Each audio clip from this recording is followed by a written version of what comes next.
গান রচনা করেন। দর্শনার্থীদের মধ্য থেকে একজনকে পেয়েছি, যিনি সুদূর বরিশাল থেকে এসেছেন পল্লীকবি জসীমউদ্দিনের বাড়ি দেখার উদ্দেশ্যে।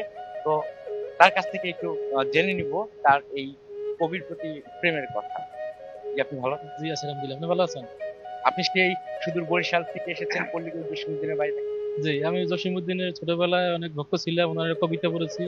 ওনার সম্পর্কে ছোটবেলা থেকে অনেক জানছি। বিশেষ করে ওনার আসমানী কবিতা এবং যে এই যে কবর কবিতাটা, ওই কবিতাটা আমার খুবই অনুপ্রাণিত করেছে এবং ওই কবিতাটার উদ্দেশ্য করেই আমার এই পল্লীকবির বাড়িতে আসা। এবং সকালে আমি আসমানির বাড়িতে গিয়েছিলাম এবং বিকেলে আমি আবার এই জায়গা ওনার বাড়িতে আসছি। আমার খুবই ভালো লাগছে এবং কবির স্মৃতিচারণ আমি ঘুরে ঘুরে দেখতে আছি। খুবই ভালো লাগতেছে আমার।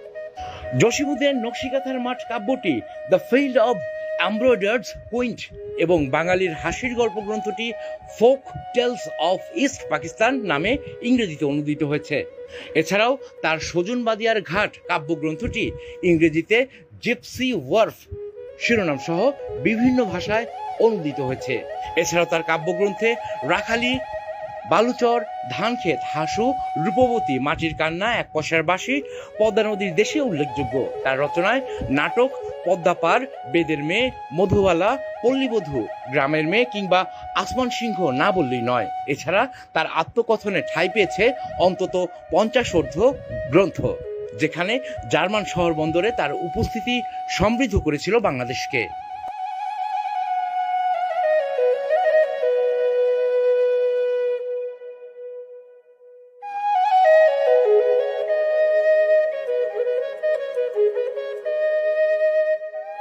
গানের শিরোনামে তার সৃষ্টির উল্লেখযোগ্য ছিল কাজল ও ভ্রমরা রে, আমার সোনার ময়না পাখি, আমার হাড় কালা করলাম রে, আমায় ভাসাইলি রে, আমায় ডুবাইলি রে, আমায় এত রাতে কেন ডাক দিলি, নদীর কুল নাই কিনারা নাই, নিশীতে যাইও ফুল বনে রে ভ্রমরা, প্রাণসখী রে, ওই শোনো কদম্ব তলে বংশী বাজায় কে, অথবা ও আমার দরদি, আগে জানলে তোর ভাঙা নৌকায় চড়তাম না উল্লেখযোগ্য।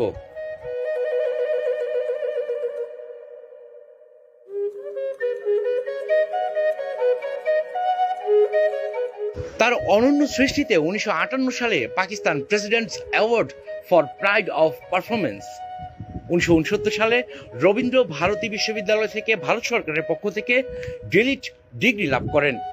অবশ্য 1974 সালে তিনি বাংলা একাডেমি পুরস্কার প্রত্যাখ্যান করেন, যা 1976 সালে বাংলাদেশের পক্ষ থেকে 21 পদ হিসেবে স্বীকৃতি লাভ করে।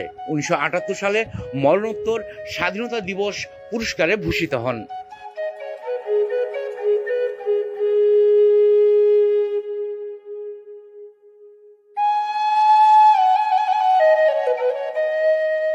তিনি 14 মার্চ 1976 সনে ঢাকায় মৃত্যুবরণ করেন। তার শেষ ইচ্ছা অনুসারে তাকে ফরিদপুর জেলার অম্বিকাপুর গ্রামে